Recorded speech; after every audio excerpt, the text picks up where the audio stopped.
Bienvenidos a Bonita Radio. Esto no es un cuento, esta es la verdad. En breves segundos la periodista Carmen Anita Acevedo estará con ustedes.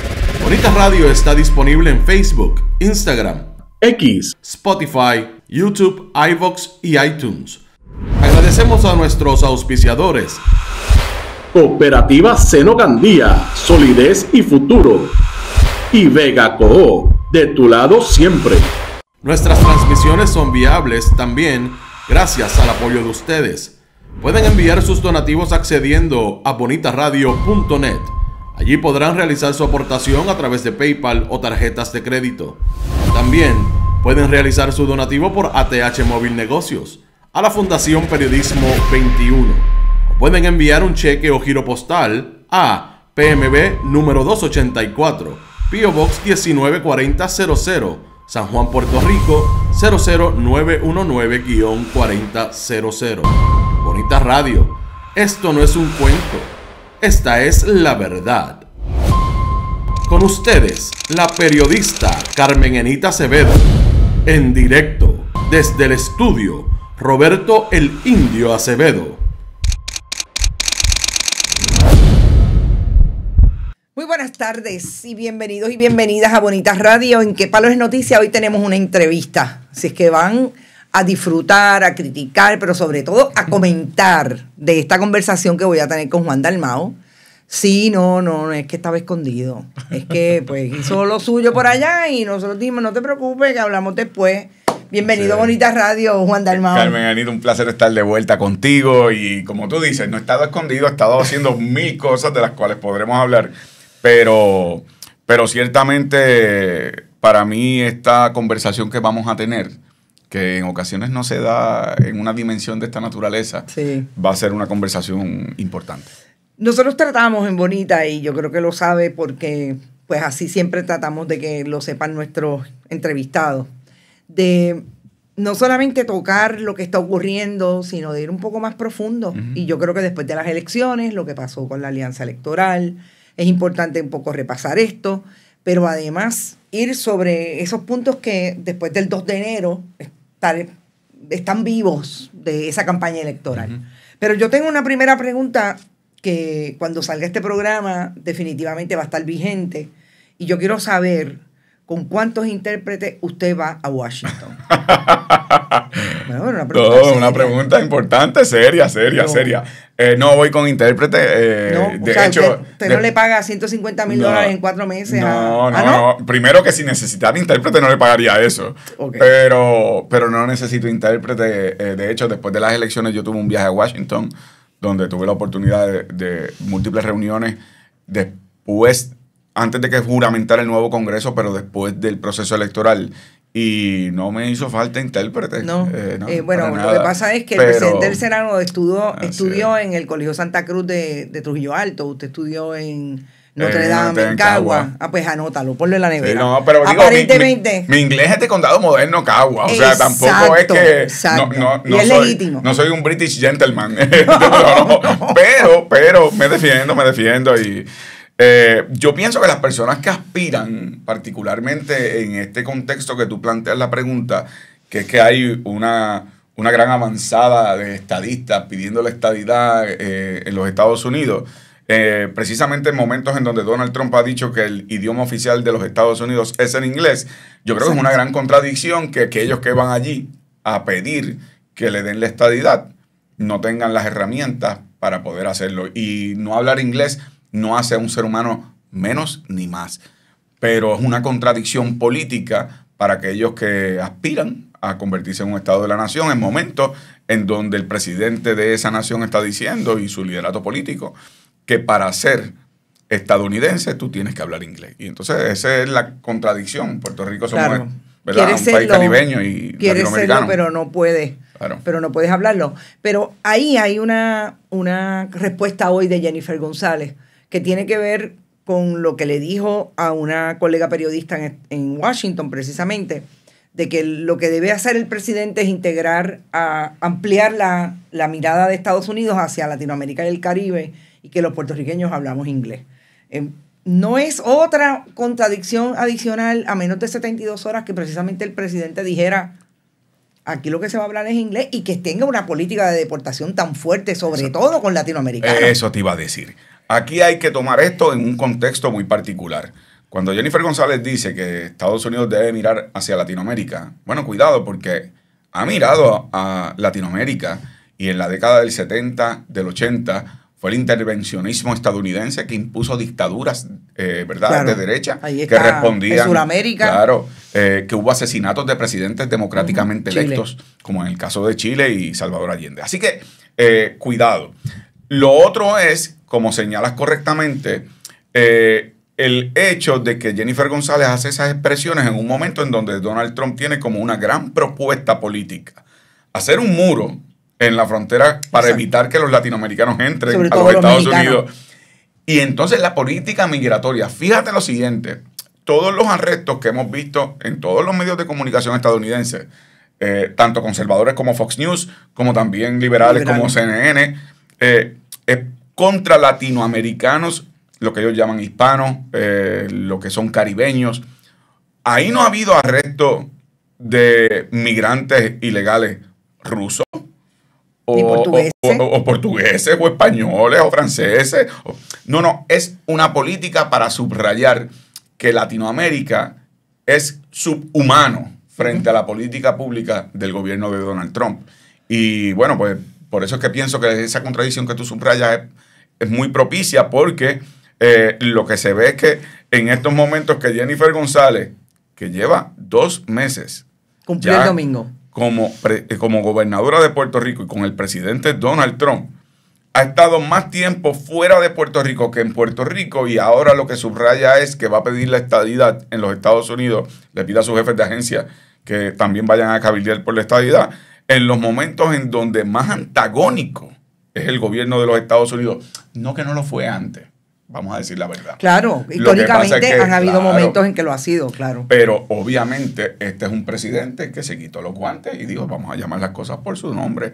Ese no es un proyecto político. Bueno, y si del micro vamos a ir al macro, un presidente que hace migas con Rusia y con Vladimir Putin en las Naciones Unidas, y finalmente saca sin ninguna diplomacia a un presidente de Ucrania que tiene una guerra desde el 22, o sea... estamos asistiendo a un mundo totalmente diferente como lo conocíamos, sobre todo con la política exterior de Estados Unidos. Sí, es un nuevo orden mundial, pero te voy a decir lo siguiente. No voy a decir lo gracioso, porque realmente no debería causar gracia, pero yo recuerdo cuando Rusia invade Ucrania, a mí me entrevistan y yo hice una declaración que esa invasión se debió precisamente a los intereses de la OTAN y la idea de que los países de Occidente querían mantener a Rusia aislada mediante un cerco militar. Cuando yo dije eso, dijeron, Juan Dalmau apoya a Putin. Claro. Lo dijeron. Claro, me acuerdo. Y fue el ataque político del momento. Yo lo que estaba haciendo era una explicación geopolítico-militar de las circunstancias de lo que estaba causando, ¿verdad?, esa invasión. Bueno, pues ahora es Donald Trump, el candidato de Jennifer González, el candidato de Tomás Rivera Chats, el candidato de muchos del PNP, como Johnny Méndez, también presidente de la Cámara, que dicen ser republicanos. Ese es el que acaba, no digo yo de acostarse en la cama con Vladimir Putin, es que sacó de Casablanca a Zelensky, precisamente porque no está dispuesto a aceptar las condiciones que Putin quiere para la llamada paz. Así que esa es una contradicción enorme.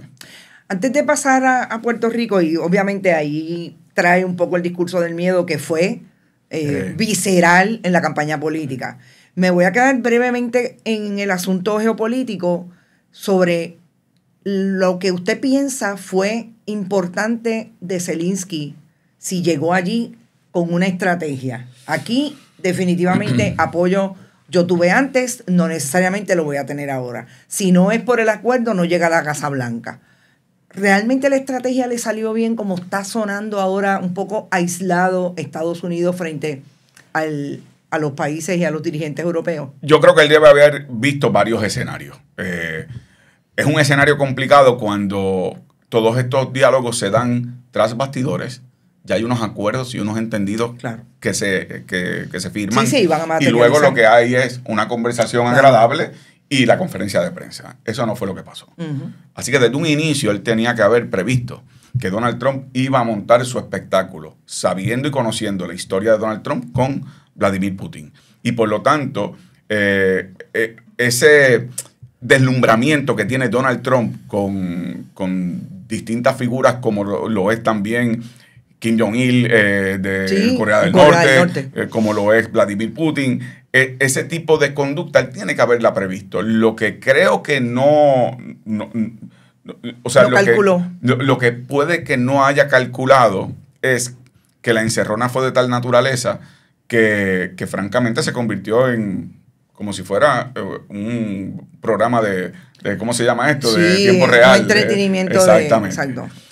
Pero la consecuencia, como señalas correctamente, fue que los países europeos cerraron fila. Y al día siguiente lo reciben, ¿verdad? En Inglaterra, ¿verdad? Distintos líderes europeos hicieron expresiones, exactamente, hicieron expresiones a favor de él, que tal vez ese apoyo que hacía falta de Europa no se había manifestado de esa forma tan contundente. Y habrá, ¿verdad?, que medir. Hoy, que tú y yo conversamos, Estados Unidos paralizó la ayuda militar y económica a Ucrania. Eso significa que se abren las puertas para que pueda haber una nueva ofensiva de parte de Rusia contra Ucrania, pero habrá que ver cómo responde entonces Europa. Y eso complica, ¿verdad? Eso esa complica geopolítica. el escenario. Y para los que nos están viendo, ¿verdad?, y nos están escuchando, que pensarán, bueno, pero eso son cosas que pasan lejos. Bueno, en la Primera Guerra Mundial, la Segunda Guerra Mundial, murieron puertorriqueños. Cuando en Estados Unidos da catarro, aquí nos da pulmonía. Y las consecuencias económicas. Y las consecuencias económicas. Que no tienen que ver necesariamente con los fondos federales, a eso vamos ya mismo. Exacto. Yo hablo del miedo porque definitivamente esta campaña política estuvo matizada, sino privilegiada por el discurso del miedo. El Partido Nuevo Progresista se montó desde el inicio y el Partido Popular le siguió con el discurso de Cuba, Venezuela y los dictadores, pero sobre todo con el miedo a que vas a perderlo todo. Y básicamente los fondos federales. Hoy hay un último mensaje de Donald Trump diciendo que va a ir contra todas las universidades que no controlen los derechos que yo pensaba que eran constitucionales en Estados Unidos, de la protesta, pero sobre todo en la libertad de expresión, que es en lo que se funda. Y el recorte de fondos viene, pero desde el día 1, desde el día 20 de enero, a través de todas las agencias.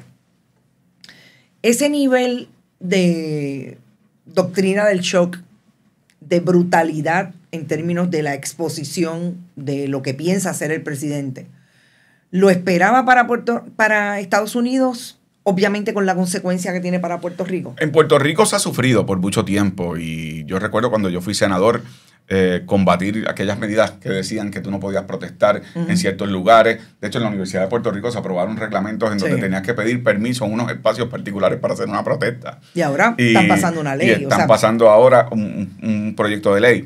Yo voy a decirte lo siguiente. Las universidades son centros de choque de ideas. Por su naturaleza, va a haber choque de ideas y por lo tanto va a haber personas que se manifiestan, que quieren expresar su voz. Los estudiantes particularmente es parte de un proceso educativo complementario. Y yo creo que Donald Trump está dando este paso peligrosamente para censurar esa libertad de pensamiento. Y digo peligrosamente porque toda democracia debería aspirar a que precisamente a base de ese choque de ideas es que surge la expresión libre de cada ser humano y de las sociedades crecer y construir. Yo lo veo con mucha preocupación porque, por ejemplo, en las universidades en los Estados Unidos, contrario a lo que tal vez aquí se recibe en términos de información, hay protestas en muchas universidades todos los días, ya sea por los derechos de los afroamericanos, ya sea por los derechos de humanos, como en el caso de lo que está ocurriendo en Gaza y, ¿verdad?, la agresión militar de Israel, lo que son los derechos de las comunidades LGBTQ+. Entonces, de repente, ¿quién decide lo que es una manifestación que es contraria a los intereses de en este caso el gobierno de los Estados Unidos, que sería, si tú no piensas como Donald Trump, tu expresión merece ser perseguida y no está protegida. Y eso incluye la prensa, que lo vemos también en el caso de Puerto Rico. Eso incluye la manifestación de distintas organizaciones de base o lo que puede ser organizaciones no gubernamentales o estudiantiles. Y eso es peligroso porque ese es justo un paso previo a la tiranía. Es que si tú no estás con el tirano, tú entonces eres enemigo del tirano. Y si eres enemigo del tirano, entonces vas a la cárcel, eres perseguido, no tienes oportunidades. En el caso de lo que ha propuesto Donald Trump, ya no solamente es que si tú te manifiestas y la universidad te lo permite, la universidad pierde fondos federales. Pierde fondos. Exacto. Pero si la universidad te lo impide y tú lo haces, la universidad te tiene que votar. Exacto. Y tú puedes ser un estudiante de 4 puntos y ser un científico de cohete. El mérito académico no importa. Lo que importa es cuál es tu mentalidad y tu expresión con respecto a lo que tú crees. Exacto. Y ese no puede ser un criterio académico, universitario. Es peligrosísimo, es peligrosísimo. Jennifer González ha demostrado en estos 2 meses que es bastante copycat de las políticas de Trump. Y cuando digo copycat, pues sabemos que es la imitación, es la búsqueda de seguir una línea porque el otro le traza el camino. Llegaremos a eso, sobre todo con relación a la universidad. Ha demostrado con los migrantes que va a ser lo que Donald Trump diga, porque ya dice que no puede perder fondos federales cuando realmente la pérdida de fondos viene por otro lado. ¿Le parece que sí que son un peligro? Es un peligro, pero déjame hacer una reflexión, ¿verdad? Yo creo que Jennifer González es en parte un copycat, es decir, una copia de Donald Trump. En otra parte no. ¿En qué parte no es una copia? Donald Trump comenzó su presidencia con una política pública avasalladora, con un plan definido. Jennifer González solamente ha presentado 3 proyectos de ley de administración, el primero siendo para proteger a sus suegros en la parguera. Ella no vino con un plan definido. Así que yo creo que en el caso de Jennifer González no hay una correlación. Donald Trump tenía y tiene diseño. Un proyecto. Ella quería ser gobernadora, pero no quería gobernar. ¿En qué sí se parecen? Y en eso es la parte peligrosa. En que ambos saben utilizar las comunicaciones para distraer la atención, para buscar la manera de que no vea el país lo que está sufriendo, lo que, ¿verdad? Las políticas públicas dañinas que se pueden estar tomando. Por eso cuando yo decía recientemente que ella estaba de viaje y pachanga, es que de verdad, si uno ve el contenido de sus redes sociales, si no estaba bailando merengue en el Fitur, si no estaba bailando como hace Donald Trump, cuando la juramentación de Donald Trump, cuando no está en la cosa esta de tomarse fotos en la fortaleza con el esposo, con la familia, cosa que no tiene nada malo, pero es que ese es su único contenido. Entonces de repente ella está utilizando como si fuera un reality show lo que debe ser la responsabilidad de gobernar en un momento en donde Puerto Rico está en unas condiciones de 17 años de depresión económica, de lo que tiene que ver con una quiebra fiscal, lo que es la Junta de Control Fiscal, lo que es la presidencia de Donald Trump, lo que ha pasado con los arrestos de los migrantes, etc. ¿Qué me preocupa? Que es lo que tú señalas. Me preocupa que pueden aprovechar o intentar aprovechar lo que es la presidencia de Donald Trump para establecer en Puerto Rico mayores medidas penalizantes contra la prensa independiente, contra los estudiantes, contra lo que puede ser la expresión de la oposición política. De nuevo, no porque no haya pasado antes. Pasó con el chat de Ricardo Rosselló y cómo estaban persiguiendo a los opositores políticos y a la prensa. Ha pasado cuando se ha aprobado legislación para perseguir a los que protestan o hacen una manifestación en distintas, ¿verdad? En distintos contextos. Ha pasado contra el independentismo, que lo encarcelaron y lo masacraron y lo asesinaron. Pero en este caso que constituya una política pública sobre la mesa, legalizando lo que a todas luces es inconstitucional y sería ilegal. Y de nuevo, es peligrosísimo para una persona que combatió en una campaña de miedo, supuestamente que sería yo el que traería políticas públicas dictatoriales o de alguna forma que menoscabaría derechos de la ciudadanía. ha sido la administración de Donald Trump, y por lo que podemos anticipar y lo que hemos visto del liderato del PNP ya por expresiones, por acciones, por proyectos de ley, es una política de continuar violentando esos derechos esenciales para la ciudadanía. Voy a dejar la campaña electoral para el final, Okay. sobre todo el resultado de la campaña electoral y las estrategias y cómo están ustedes de cara, no al 2028, sino de lo que yo entiendo debe ser la campaña política que no debe acabar, aunque tiene otros pespuntes. Y es que en 2 meses, además de lo que usted dice, que Jennifer González solamente ha traído 3 proyectos, el nivel de lo que nosotros llamamos la manipulación de la campaña política que se traduce en el gobierno de Puerto Rico, no solamente es más alto, sino que parecería que no hay un plan, sobre todo sobre el conocimiento de lo que son las agencias públicas. Jennifer González no solamente nombra a su gabinete bastante tarde, sino que a quienes nombran se pueden señalar con personas que tienen bajo perfil en algunos otros momentos, otros que sencillamente no son conocidos y que pensaríamos no por la juventud. Y voy a dar un ejemplo. El secretario de Desarrollo Económico dijo a los 2 días de haber sido nombrado que tenía miedo porque se iban los fondos federales. O sea, ¿hasta dónde este gobierno no vino con la certeza de lo que estaba haciendo, más allá de lo que usted dice que no tiene proyecto? Mira, yo creo, además de que no tenían proyecto, ellos querían ganar elecciones y un poco tomar el presupuesto del país como si fueran piratas al abordaje. Pero yo creo que hay unos elementos muy particulares del gobierno de Jennifer González que merecen también una profunda reflexión. Número 1, Jennifer González creó un precedente.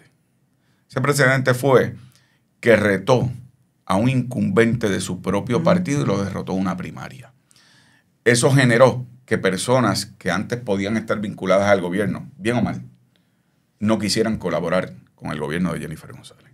Así que ahí tiene, ¿verdad?, ese dilema interno de su partido. Segundo, que Jennifer González, por su trayectoria histórica política, si tú te fijas, siempre ha estado detrás de alguien. Siempre ha sido porque llegó a la Cámara porque Cucuza Hernández la apoyó, después fue presidenta de la Cámara porque ganó Luis Fortuño y barrieron y, ¿verdad? Siempre alguien impulsó su carrera política. Ricardo Rosselló cuando gana, ella entonces puede ganar la comisaría residente. Ahora le tocó ejecutar. Siempre fue parte de un cuerpo colegiado. Y por lo tanto, cuando tú eres parte de un cuerpo colegiado, como las cosas no dependen de ti, tú no dependes de que tú ejecutes. Ahora le toca ejecutar a ella y no creo que tiene esa disciplina. Y en tercer lugar, lo que usted señala con corrección, que es que entonces las personas que han sido disponibles para ser parte de su gobierno fueron sus colaboradores políticos electorales. No tienen una trayectoria de gobernanza o de ejecución en agencias de gobierno. Cuando tú tienes que tu secretario de la gobernación es tu director de campaña, cuando la secretaria de Estado es la esposa de tu director de campaña, cuando tú tenías una persona en manejo de emergencias como Nino Correa que tenía la confianza del país, más allá de líneas partidistas, yo no sé de qué partido es Nino. Yo lo hubiese dejado en mi gobierno. Él es de Barrio Colo, de allá, cerca de donde yo estoy, Nino. Tú sabes que yo te conozco un poco. Pues Nino, pues ya sabes que no importa, claro. Es la ejecución política la que te dio un respeto general. De repente le preguntan a ella si lo dejaría en el puesto y dijo contundentemente no. Y le preguntan, ¿pero por qué? ¿Por qué no? Y nombra una persona que no la conozco, no sé quién es, pasará el proceso de el comisionado de la policía de Bayamón. Pero que no, pero ahí tienes entonces la atadura de que Ramón Luis Rivera, alcalde de Bayamón, fue el padrino político en el proceso de campaña. Entonces lo que ha montado es un andamiaje político electoral que no es gubernamental. Y eso es peligroso porque entonces para un país que enfrentamos los retos que enfrentamos y donde uno de los principales problemas ha sido precisamente la política partidista dentro de la ejecución de gobierno, entonces lo que está montando es un operativo político partidista que le responda a ella, más allá del PNP, que le responda a ella. Y yo creo que eso ha sido parte del problema que ha tenido. No tenía plan, no tenía estrategia y no tenía tampoco el deseo de gobernar. Quería llegar a la gobernanza por llegar, porque hay muchos fondos accesibles para gente que esté cerca de ella, pero al final del camino lo que están, como dije anteriormente, como piratas al abordaje. Y eso está en veremos, porque si los recortes se dan como aparentan darse, ellos es posible que se sentaron en la mesa y no duren mucho. Eso puede ocurrir. Una de las cosas que a mí me ha pasado, ¿verdad? Yo he estado visitando después de las elecciones, he visitado más de 50 municipios en distintas actividades, pero a mí me ha llamado la atención como gente incluso que son estadistas. Me han dicho, ella no va a terminar el cuatrenio. Y yo creo que va a tener en parte que ver con el tema de su falta de ejecución política gubernamental, política con P mayúscula. Pero además, lo que venga de Washington, cuando comiencen los recortes, la paralización, lo que tiene que ver con lo que está pasando con migrantes en Puerto Rico. O sea, Puerto Rico no es una jurisdicción como si tú estuvieras arrestando a migrantes en El Paso, Texas. Aquí nosotros tenemos unas afinidades, claro, porque somos un país latinoamericano, caribeño, en donde reconocemos que la comunidad, por ejemplo, dominicana, que es la más amplia de migrantes, aporta económicamente, aporta culturalmente, aporta intelectualmente. Oye, eso va a generar un disloque y bueno, ella va a tener que enfrentar esos retos y no creo que tenga las herramientas. Cuando usted habla de esa línea de que siempre ha tenido a alguien que le empuja, a mí se me ocurre la figura del que tiene padrino se bautiza. Y Puerto Rico ha vivido en los últimos años con relación a la corrupción esa búsqueda de justicia cuando tiene alguna situación que no la ve en la justicia que se da para aquellos que tienen padrino. Así que es interesante que ella esté, según el análisis suyo, en esa posición cuando el país tiene de frente esos mismos ejemplos. Así es. Pero fíjate, Carmen Enid, cuando sale, por poner un ejemplo en el caso de Jennifer González, cuando sale la información original del tema de la construcción en la palguera, etcétera, ¿qué fue lo primero que ella contestó? Esa no es mi familia. Aún cuando estaba casada. Ella tampoco estaba en el Ejecutivo cuando estaba en el Ejecutivo entonces, con Ricardo Rosselló. Con Ricardo Rosselló, y además el gobierno de Pedro Pierluisi no era su gobierno. No era su gobierno. Aunque ella corrió y era comisionada residente bajo el PNP. Entonces, siempre está esa doble cara que le ha causado, y yo lo he dicho en otras ocasiones, esa relación tóxica con la verdad. Pero la realidad es que lo que tú planteas de cómo el país tiene cada vez menos tolerancia con la idea de la corrupción y de que si yo no tengo padrino, yo no me bautizo. Es una manera de ver dos países.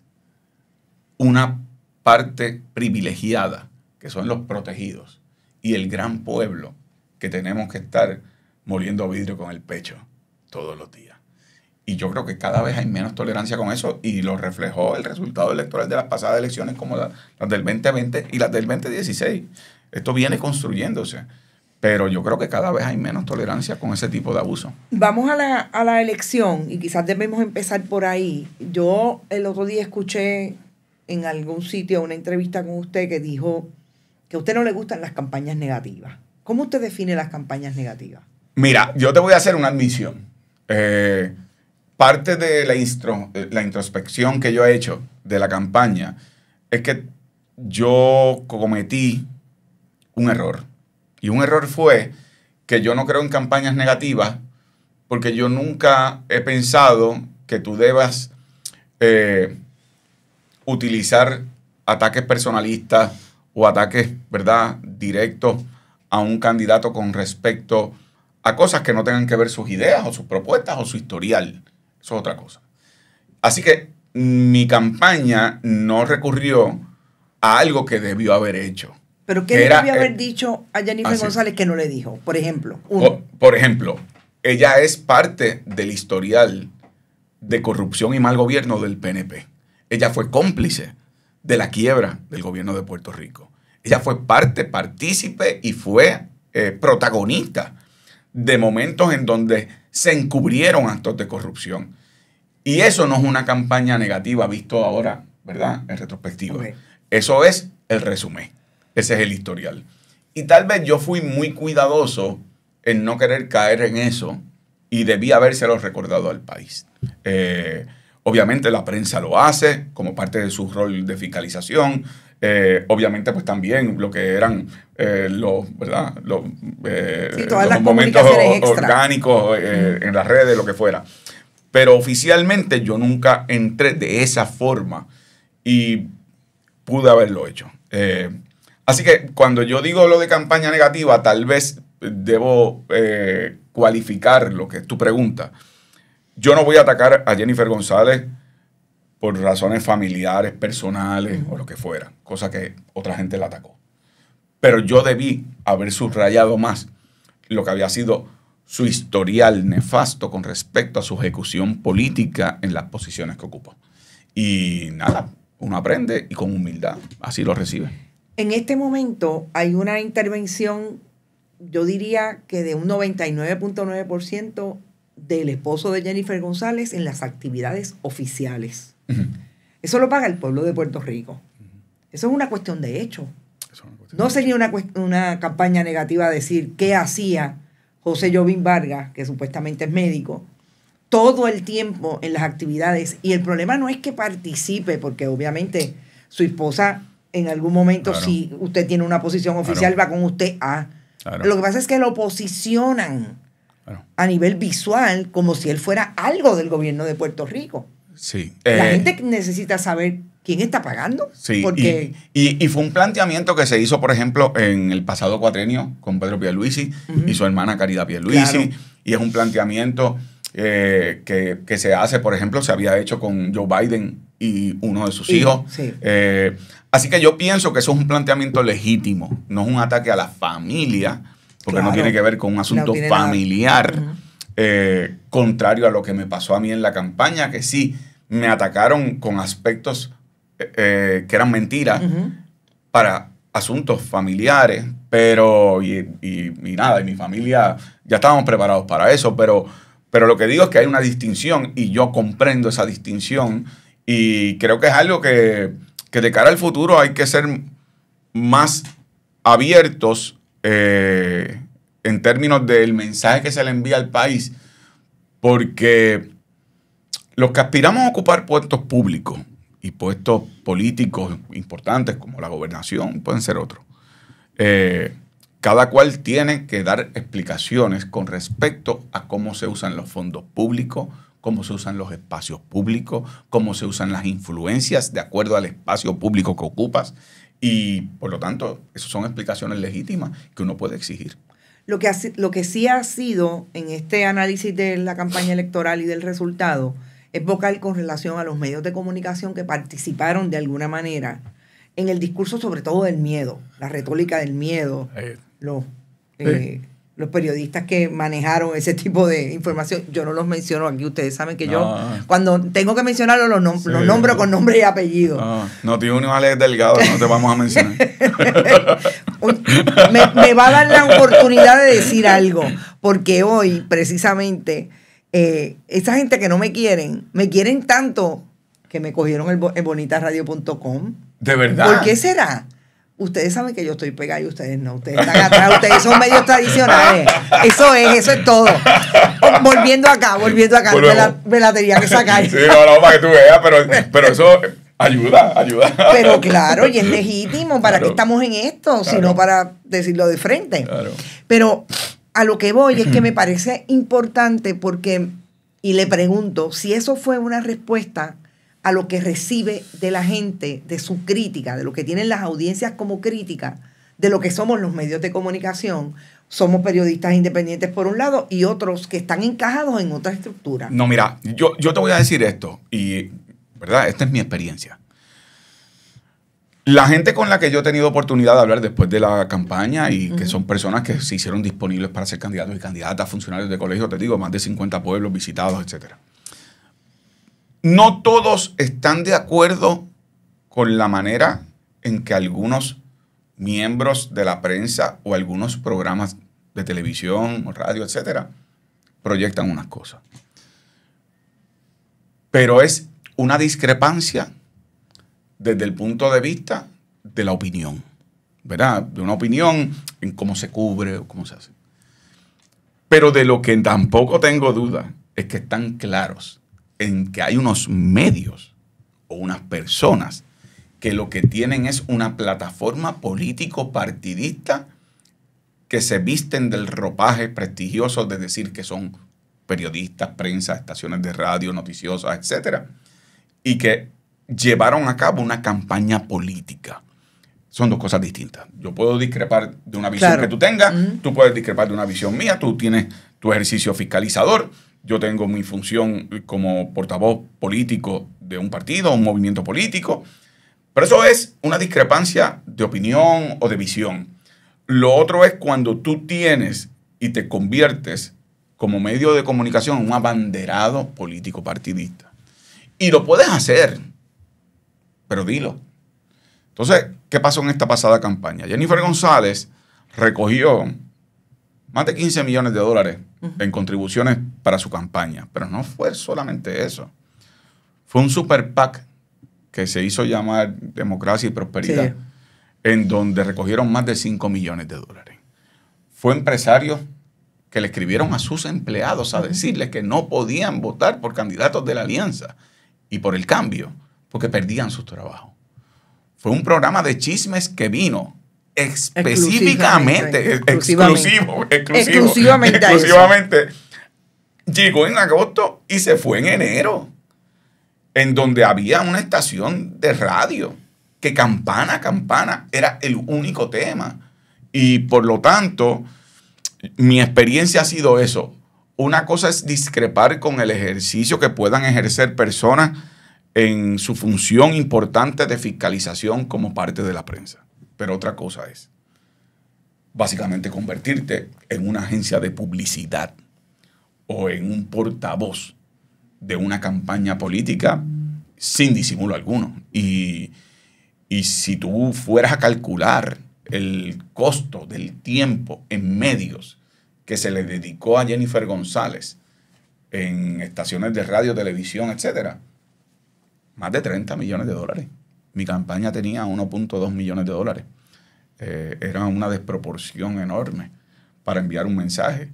Y aún así el 32% votó con la alianza. Y eso es lo histórico, que aún así el país, como mencionaste anteriormente, que tiene la agudeza de ver cómo están las cosas y cómo van esos dos polos de los pocos privilegiados y los que es el gran país muriendo vidrio con el pecho, de repente pues dieron el paso. Y por mí, yo puedo decir que votaron personas que no pertenecen a una tribu político-partidista. Por mí votaron independentistas, de Victoria Ciudadana, del Partido Popular, estadistas, no afiliados, personas que se inscribieron, nuevos, jóvenes.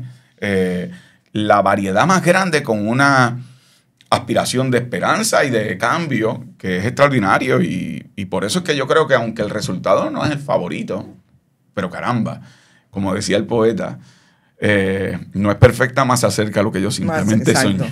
Claro. Silvio siempre sirve. ¿Qué demográfico, si han hecho análisis, qué demográfico le debió hacer falta a la alianza electoral para o ganar o tener un poco más de voto? Yo creo que el gran reto era el demográfico de los adultos mayores. Esa es la verdad. Después de 60. Exactamente. O un poquito más allá. No, después de 60. Por ejemplo, en votos de 18 a 35 años, yo obtengo un 57% del apoyo, básicamente, sí, ese de está ese voto. Bastante claro. Cuando se hicieron los simulacros electorales en escuelas superiores y universidades, sí, ahí también eran 70%. Cuando iba sumando, ¿verdad?, de acuerdo a las edades, pues ya hay también pues la costumbre, las culturas de votar bajo la misma insignia, Yo creo que esa campaña de miedo que tú señalas, Carmen Enit, yo no creo que estaba tanto dirigida para quitarme votos de personas que ya me apoyaban. Yo creo que el PNP se preocupó, primero, del 11% que las encuestas le daban a Proyecto Dignidad. Claro. Y terminando reduciéndolo a 6%. Sí, definitivamente el gran perdedor fue Proyecto Dignidad en ese sentido. Proyecto Dignidad. Y un sector tal vez conservador del Partido Popular que pudiera votar por Jennifer González. Así que ese último empuje, ¿verdad?, de las últimas semanas, de una campaña de miedo, terror, a falta de virtud propia, pues que se recurre pues, al miedo y a la mentira. Y eso fue lo que hicieron. Y no me restaron los votos con respecto a la fortaleza electoral que íbamos aumentando en la alianza, sino que terminaron afeitándole a Proyecto de Dignidad y tal vez algunos al Partido Popular, porque muchos populares también apoyaron el proyecto de la alianza y votaron por mí. Habría que afinar el mamotreto del programa de gobierno. Cuando yo digo mamotreto, no lo digo por grande. Lo digo por pesado desde el punto de vista del contenido. Sí. Este país, y no somos nosotros nada más, se ha convertido también en un país no solamente menos lector, sino con menos capacidad para consumir y tener más análisis crítico con relación a algunos textos. Y quizás el Partido Independentista siempre ha tenido la fama, y no creo que haya cambiado muchísimo, de llevar ese nivel de comunicación no necesariamente consumible por una audiencia que es mucho más amplia. Mira, yo te puedo decir, por una parte, que para mí era importante que el país viera que teníamos un mapa de ruta definido y que teníamos, más allá de conceptos o ideas, esto es lo que queremos hacer. Pero tienes razón en que una de las cosas que yo puedo ver con humildad y ahora, ¿verdad?, en retrospectiva, que debió tal vez haberse preparado una especie de programa de gobierno de Patria Nueva mucho más accesible, directo, con unos puntos más precisos. Claro, la alianza teníamos unos 12 puntos de común acuerdo, que eran puntos mucho más resumidos y eran mucho más, ¿verdad?, directos al grano. Pero sí, tienes razón.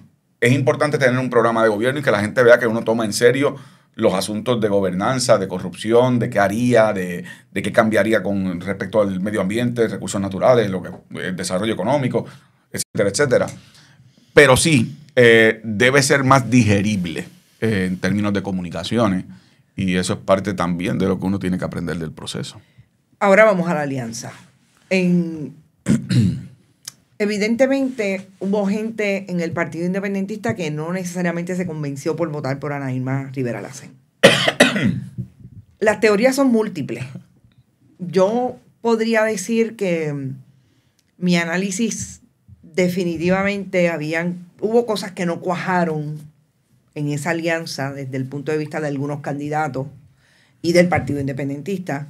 Es demasiado tiempo, 75 años, siendo un partido de minoría, quedando no inscrito, teniendo que volver a inscribir, o sea, y hay una cultura ahí que nadie la puede despintar. ¿Hasta dónde influyó la historicidad personal de la gente en el Partido Independentista para no acercarse a la alianza como una posibilidad? Mira, yo te puedo decir esto y, ¿verdad?, contrario a lo que yo había escuchado por medios de comunicación, ¿verdad?, los corporativos, que había una resistencia interna en el PIB, de que no hubiese alianza, incluso se lo atribuían a Rubén Berrío, a Fernando Martín. Eso nunca ocurrió. Hubo desde un inicio, después de las elecciones del 2020, nosotros pudimos romper con lo que había sido tal vez una tradición o una cultura política institucional de protegernos, de estar encerrados en la tormentera, porque el huracán era desaparecer, y de repente sacamos 14% de los votos.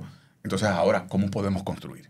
Y puedes salir de la tormentera y puedes lanzar puentes. Y de ahí vino el diálogo con Victoria Ciudadana, inicialmente con Manuel Natal, luego con una comisión de diálogo mutuo. Así que esa resistencia no la hubo. Y cuando se planteó dentro del partido hacer el entendido con Victoria Ciudadana y además que apoyar a Anaíma Rivera Lacén como candidata a comisionada residente, se aprobó en el Comité Central por unanimidad. Puede ser que tú tengas razón, o pienso que tienes razón, en que obviamente el PIB tiene 78 años, bueno, 79, creo que cumple 80 sí. El año que viene. 80 el año que viene. De una cultura más institucional, Victoria Ciudadana venía de una primera elección en el 2016 y era un poco una alianza. Así que tal vez había una cultura de mayor, ¿verdad? De ceder. Soltura político-electoral. Pero, dicho eso, hay unos elementos que hay que evaluar antes de llegar, ¿verdad?, a señalamientos. Por ejemplo, en el caso de la candidatura de Anaíma Rivera Lacén, Anaíma Rivera Lacén es candidata finalmente certificada en julio, a meses de las elecciones. Ella no podía hacer una campaña que pudieron haber hecho otros o que hicieron otros desde diciembre o enero, porque no se sabía si iba a aparecer en la papeleta, si iba a aparecer bajo la insignia de Victoria Ciudadana, si el PIB entonces la incluía dentro de su papeleta porque habían excluido la oportunidad de que ella lo fuera bajo su insignia. Todo eso fueron cosas que se dialogaron, los bastidores, posibilidades. Una vez fue candidata bajo Victoria Ciudadana, tuvo el apoyo completo.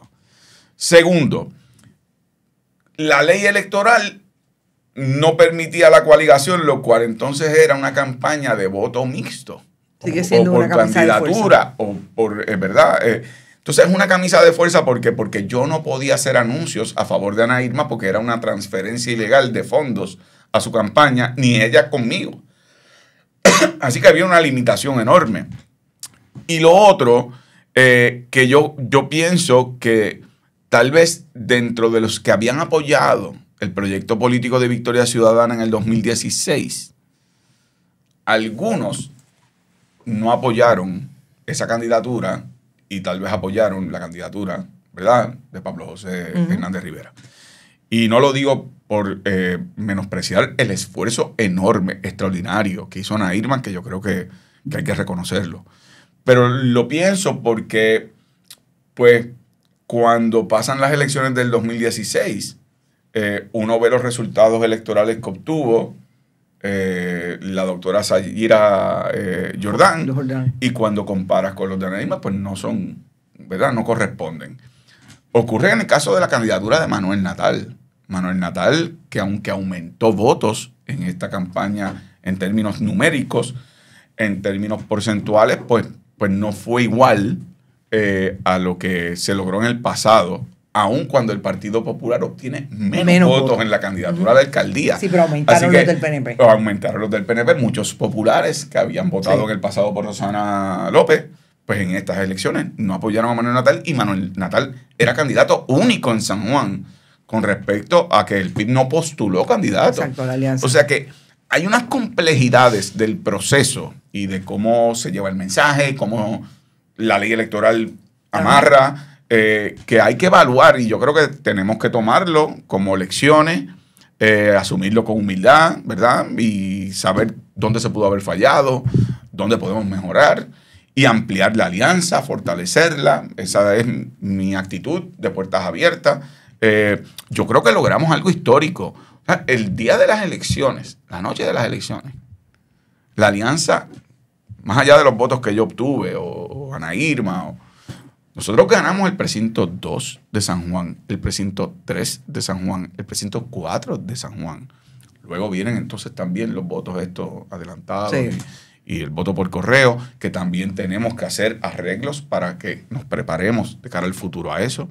Pero caramba, hicimos historia.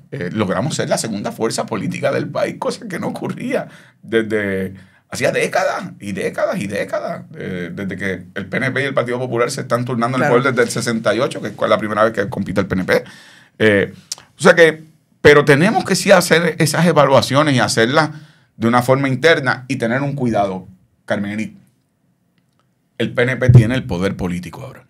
El poder político me refiero al poder de gobierno. Cámara, Senado, Gobernación.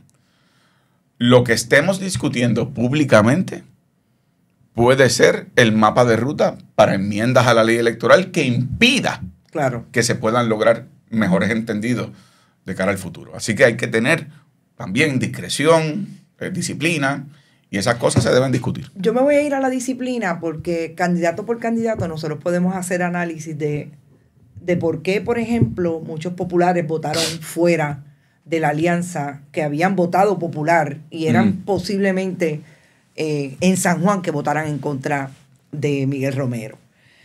Hay mucho de mal utilizar los nuevos medios de comunicación.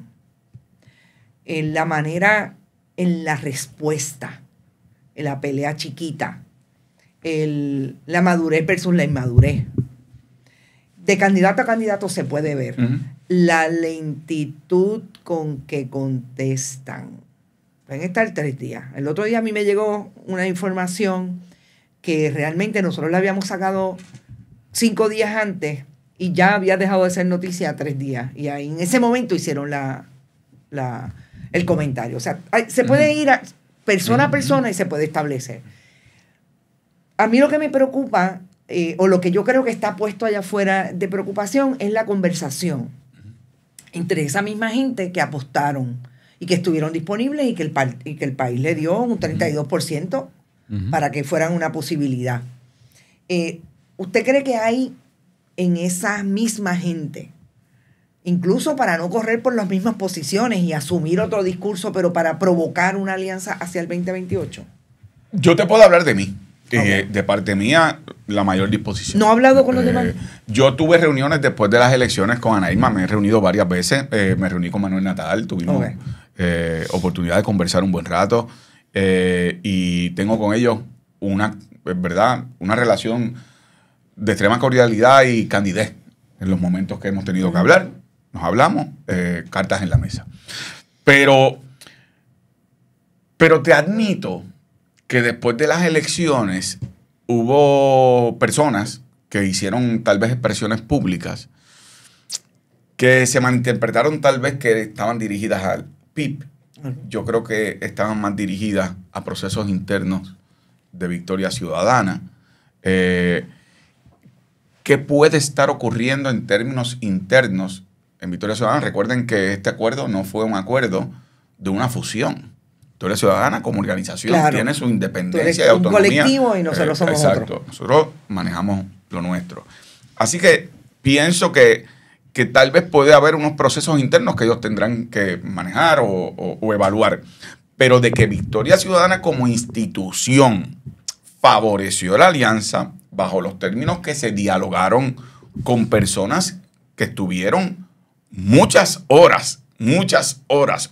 días reunidos para presentarle al país la mejor opción dentro de una ley electoral antidemocrática. Y yo te voy a decir algo que no he dicho públicamente. Voy a decir algo. Y te lo digo porque te dije que yo quería que esto fuera una conversación que sirviera de reflexión.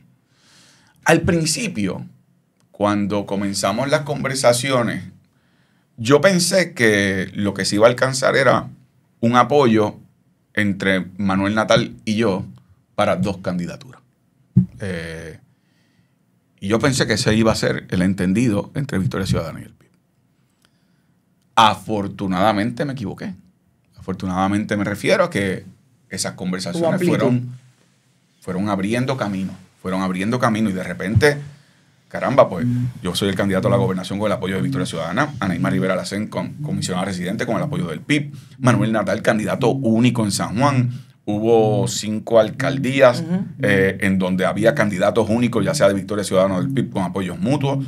La ley exigía que hubiese 50% de las candidaturas a las alcaldías de cada uno de los partidos, así que hubo momentos que hubo competencia fraternal. Nos distribuimos los distritos senatoriales uno y uno y los distritos representativos en equidad, en términos de tratar de buscar un balance de casi igualdad en términos de la representación. Había casos en donde hubo competencia fraternal, pero fueron los menos. Y que lográramos eso fue algo extraordinario, cosa que no ha hecho partido político alguno en la historia política del país. Porque antes hubo coaligación, cuando la alianza, Claro, cuando la porque coalición. eran legales. Pero aquí fue muy entendido de una forma muy compleja para poder llevar ese mensaje. Y logramos algo histórico. De cara al futuro, me gustaría que aprendamos de los errores del pasado, que tengamos ese mismo nivel de desprendimiento y de apertura, y de que tengamos cuidado con respecto a lo que pueda hacer el PNP en la legislatura y en la gobernación para evitar que se den esos entendidos de cara al futuro. O sea, que no... Voy a poner 2 ejemplos. Que no los coja de sorpresa lo que precisamente provocó Edwin Mundo cuando se quedó callado y dijo tenían que buscar endoso. Así es. Que no los coja no los coja con los calzones abajo y digan en country. El hecho de que hay una persona preparándose como Alexandra Lúgaro porque quiere asumir que vino a salvar una colectividad, que eso no los coja. Que podría... pero yo lo veo más allá, yo lo veo más allá de quiénes pueden ser en el futuro candidatos a qué. Y eso hay que ganárselo, y eso hay que probarlo, ¿verdad? Con historial, con ejecución, con lo que se hace. Pero mi preocupación es, por ejemplo, oye, nada impide que el PNP... Es que no quiero dar idea. No. Pero lo que quiero decir es... Lo entiendo perfectamente. O sea, pueden incluso reducir la edad del voto por correo. La pueden aumentar. Por poner un ejemplo. Pueden hacer más difícil la inscripción de nuevos electores, que son electores jóvenes cuyo perfil demográfico es a favor de cambio y de alianza. Y que fue el perfil que votó a favor de mi candidatura. Pueden hacer, como ya están haciendo, de la Comisión Estatal de Elecciones una agencia de gobierno como si fuera un subcomité del PNP. O sea, tenemos que tener cuidado porque en la medida en que demos, ¿verdad?, los pasos que tenemos que dar, el PNP no solamente es que tiene la legislatura y la gobernación, tienen el Tribunal Supremo. Exacto. Esos fueron los que sacaron a los legisladores de Victoria Ciudadana de las papeletas. Tal vez la historia electoral sería distinta y hubiesen logrado la elección. Esas personas. Y lo sacaron de la papeleta, que habían cumplido con la Constitución, pero lo sacaron. Sacaron a Ana Irma Rivera Lacén. Fue una acción de ella como candidata federal, que acuda al Tribunal Federal, que sí, entonces era la jurisdicción, la jurisdicción, y el tribunal reúne a la comisión y dice, o se ponen de acuerdo o yo decido. Y por miedo en la comisión, el PNP dijo, no está bien, ponle la papeleta. Porque sabía que podía tener un efecto incluso en otras decisiones que se habían tomado acá. Así que tenemos que tener ojo avisor. Pero, ¿quiénes serán candidatos de cara al futuro y las consideraciones? Pues. Pero, por último, le pregunto, ¿le parece que se está preparando Alexandra Lúgaro? Yo no sé. Alexandra Lúgaro, francamente, es una persona que ha tenido éxito electoral. O sea, ha salido muy bien en las elecciones cuando ha comparecido, ha hecho historia. Pienso que ella está en una etapa de su vida que ella misma ha dicho que ella prefiere ocupar unos espacios políticos y creo que ahora, ¿verdad?, en unos programas y unos espacios de medios, está ocupando esos espacios. ¿Qué ocurra de cara al futuro? Difícil de predecir, pero las cosas en política cambian, ¿verdad? De un día a otro. De un día a otro. Pero más allá de cambiar, el país también cambia de actitud. Y bueno, una persona que puede tener unos apoyos en un momento dado, tal vez no los tiene en el futuro. O una persona que no tuvo unos apoyos en el pasado puede tener unos apoyos de cara al futuro. Yo saco en el 2012 2.9% de los votos. Y en el 2024, 31% de los votos. Y de repente, pues, las cosas cambian. Y sí que hay que ver. Y eso va a depender de las ejecutorias de las personas y de cómo usan los espacios que tengan. Porque no es que tienen que estar en político electoral, ¿verdad? Claro. Pero esos espacios que usen, si son consistentes con los mensajes que han tenido o decir que representan, Pues eso es una continuidad. Si de repente para ocupar unos espacios, y no me refiero a ella particularmente, a otras personas también, porque aquí ha ocurrido algo, Carmen, y ahora me voy a desahogar yo. Ajá. Tú sabes que en esta campaña electoral pasada había cuantos podcasts y cosas y lo otro. Yo no sé si tú te has fijado en esto, pero te lo voy a decir. O por lo menos a quienes te ven y te siguen. Después de las elecciones, yo había participado de más de 50 podcasts, algunos repetidos, más conocidos, menos conocidos, etc. Después de las elecciones, aquí, personas vinculadas al PNP han establecido medios de comunicación nuevos, han establecido podcasts, habiendo sido parte del chat de Ricardo Rosselló. Es así. Están como analistas en programas de televisión, estarán como analistas en nuevos programas de televisión. Entonces, uno ve una ofensiva para establecer una narrativa que fue lo que te dije ahorita, que es la diferencia. Una cosa es la diferencia de una prensa independiente, propia, con su espacio constitucionalmente protegido y que puede uno tener discrepancias, pero es lo que es, porque es discrepancias de opinión. Otra cosa es cuando uno ve que están montando el muñeco. Y ese muñeco ya lo montaron en las pasadas elecciones, trayendo por diseño. La exclusividad de aquel programa de chisme. Y el país tiene que estar atento, porque estamos en tiempos de la posverdad, donde uno tiene que saber distinguir. Y por eso, para mí, te lo dije al principio, este espacio es para mí un espacio valioso, porque es un espacio de reflexión, aunque no estemos de acuerdo en lo que hablamos o lo que fuera. Pero caramba, yo me siento que estoy conversando contigo, intercambiamos ideas y es lo que es. Nuestra audiencia lo sabe y yo trato de traérselo cada vez que puedo y sobre todo cómo han surgido. Yo creo que a esos espacios les pasa lo que quizás es la última pregunta de esta conversación, lo que a Tomás Rivera Chats, el bullying, el nivel de violencia que traen, que tengan mucho cuidado que no le pase como a Javier Milei en Argentina, que finalmente en medio de un tuit ya es casi un investigado de la SEC en Estados Unidos. Así que son cosas que hay que traer.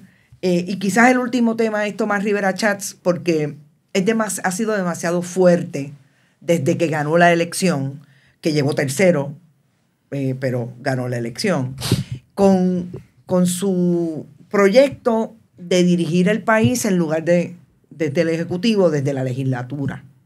¿Le parece que en efecto hay una tensión entre Tomás Rivera Chats y Jennifer González? ¿O esto es parte del juego que posiblemente ella esté jugando de yo gané pero no quiero gobernar y dejo que otro gobierne? Hay varios factores. Primero, sí, es cierto que el senador Tomás Rivera Chats ha ganado elecciones en el Senado. Para ganar una elección en el Senado por acumulación, basta que tú estés entre 11. Uh-huh. Nunca ha corrido para la gobernación. No, nunca. Así que hay algo de cuando roncan, no roncan tanto. Si de verdad tuviera el apoyo que dice y que ha dicho por ahí en estos días que él tiene, bueno, pues tírate. Yo me he tirado. He salido menos bien, muy bien, pero en la mesa, ahí. Así que yo creo que hay algo de eso. Segundo, sobre el tema entre él y Jennifer González.